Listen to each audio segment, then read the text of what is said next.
Guys welcome to my channel. उम्मीद है आप सब लोग बहुत अच्छे होंगे। हमने पहला पार्ट हनुमान जी मूवी का किया था, तो आज हम पार्ट सेकंड लेकर आए हैं। अब आगे की स्टोरी हम मूवी देखकर ही हम डिस्कस करेंगे, जो भी हम बात करेंगे।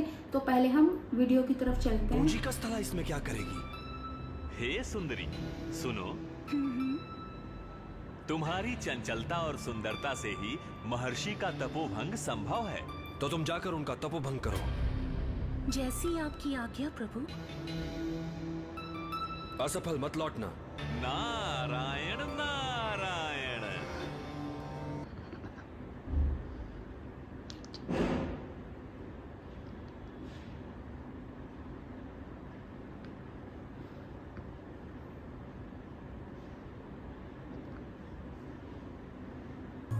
और अप्सरा पुंजी कस्थला पहुंच गई महर्षि के आश्रम में और करने लगी प्रयास उनके तपोभंग का।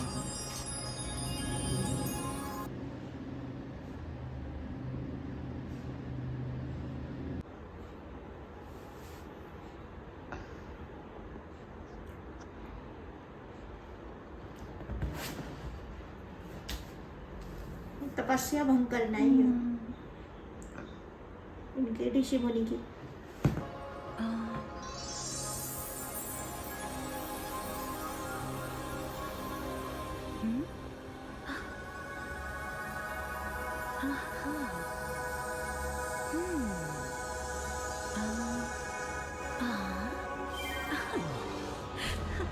मेरे तप को भंग करने वाली चंचल सुंदरी, जा, मेरे श्राप से तू अगले जन्म में वानरी हो जाएगी।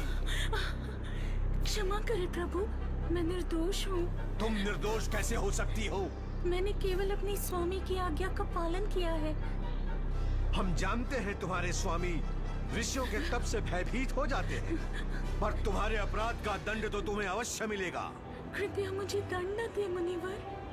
ऋषियों का श्राप कभी विफल नहीं होता। मैं निर्दोष हूँ मुनिवर, मैं निर्दोष हूँ। मुझ पर दया कीजिए, मुझ पर दया कीजिए। दंड तो तुम्हें मिलेगा ही, पर हम उस श्राप में परिवर्तन अवश्य कर सकते हैं। जब चाहोगी तब तुम मानवीय रूप धारण कर सकोगी। अब जाओ। नारायण नारायण। ये कोई साधारण घटना नहीं थी, ये थी दैवी योजना की पहली कड़ी। नारायण नारायण। हाँ? इंद्रदेव, आपका आसन स्थिर हुआ? आसन तो स्थिर हो गया, पर पूंजी का स्थला का क्या? वो वापस नहीं आई, यही बात ना? जी देव ऋषि। कुछ समय तक पूंजी का स्थला को भूल ही जाइए।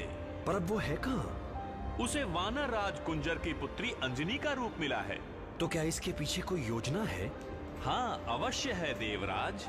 मैं जानना चाहूंगा कि वो क्या है। पर इंद्रदेव, तो बताइए। इसी अंजनी की कोख से महादेव 11वां अवतार लेंगे।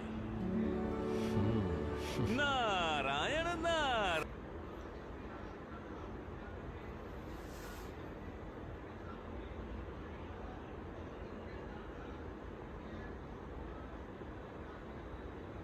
पर जन्म लिया अंजनी के रूप में, और उसकी शादी हुई वानर राज केसरी से। ये थी दैवी योजना की दूसरी कड़ी।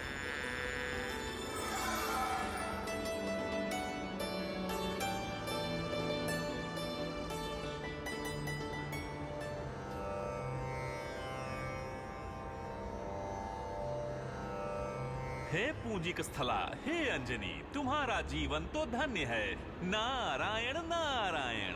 श्री राम श्री राम श्री राम श्री राम। ये क्या भोलेनाथ, आपके मुंह से राम नाम? इसमें आश्चर्य क्या है देवी? मेरे आराध्य का इसी रूप में अवतरित होने का समय पास आ गया है। वो क्यों? रावण ने अपने अनुचरों के साथ उत्पात मचा रखा है। धरती को उनसे मुक्ति दिलाने के लिए ये अवतार का परम भक्त है स्वामी। रावण ने मेरे 11 अंशों से 10 अंशों की आराधना की है, लेकिन एक अंश की घोर उपेक्षा करता आया है। उसी 11वें अंश के रूप में मैं अवतार लूंगा। और ये होगा कैसे स्वामी? पवन देव की मदद से। पवन देव प्रकट होइए। आपने याद किया प्रभु। हाँ पवन देव, मुझे आपकी सहायता चाहिए। आप आज्ञा दीजिए महादेव। इसे आप अंजनी के गर्भ में स्थापित करें। जैसी आज्ञा प्रभु। नारायण नारायण। एक दिन माता अंजनी शिव ध्यान में डूबी थी कि अचानक अरे ये क्या? किसने छुआ मुझे? सामने आओ। कोई तो है। मैं हूं अंजनी। कौन हो तुम? मैं पवन देव हूँ। शिव के आशीर्वाद से तुम जल्द ही एक पुत्र को जन्म देने वाली हो। तुम्हारा पुत्र अत्यंत बुद्धिमान, शक्तिशाली और मुझसे भी तेज होगा। ये सब एक देवी योजना के अनुसार हो रहा है। मैं उसका धर्म पिता बनकर उसकी रक्षा करूंगा और वो पवन पुत्र के नाम से जाना जाएगा।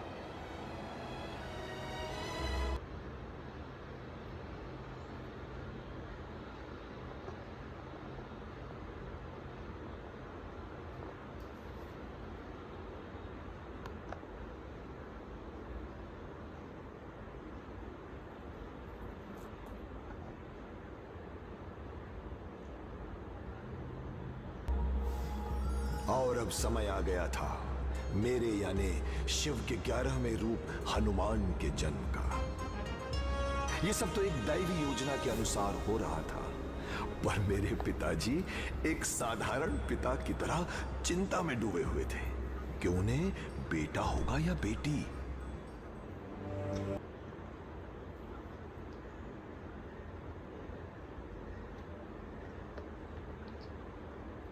ग्यारहवें रूप हनुमान के जन्म, मतलब 11वें रूप से वो शिव जी हनुमान जी उन्होंने अवतार लिया। अब उन्होंने अवतार लिया।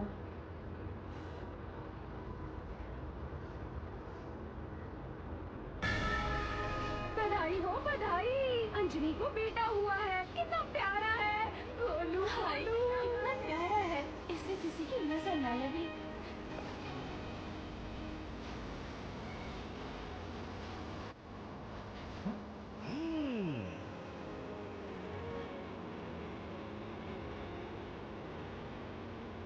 हो गए हनुमान जी।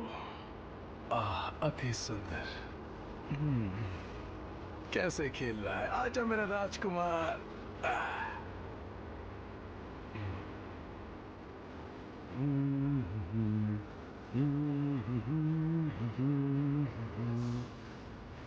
शिव जी की कृपा है स्वामी। सही कहा अंजनी। वो शुभ घड़ी आ चुकी है। श्री राम के भक्त बजरंग ने धरती पर जन्म ले लिया है। नारायण नारायण नारायण नारायण।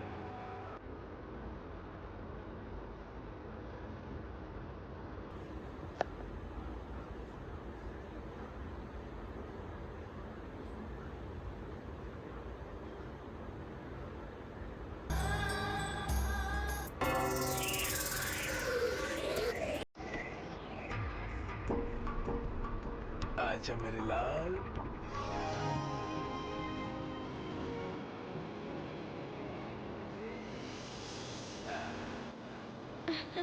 महाराज की जय हो।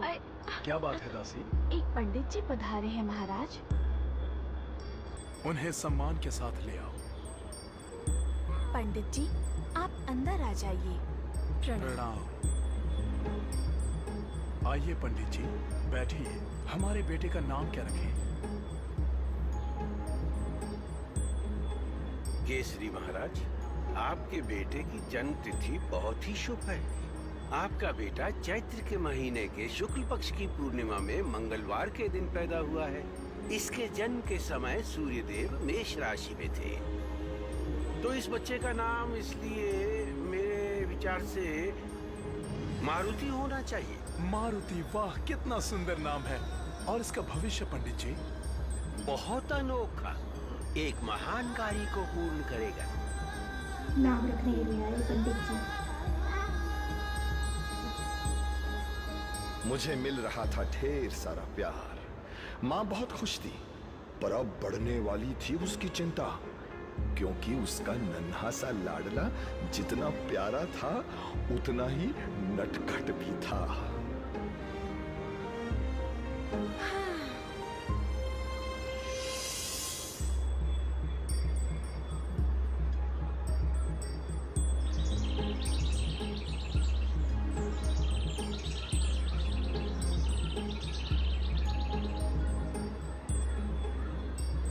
एक दिन मुझे याद है, उठा और बाहर पेड़ पर देखा एक पीला रसीला सुनहरा आम लटक रहा था।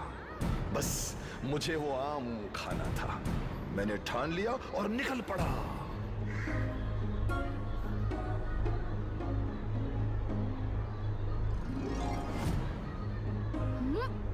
ये आम खाऊंगा। हाँ? वो रहा आम, ये, वूहू, आ!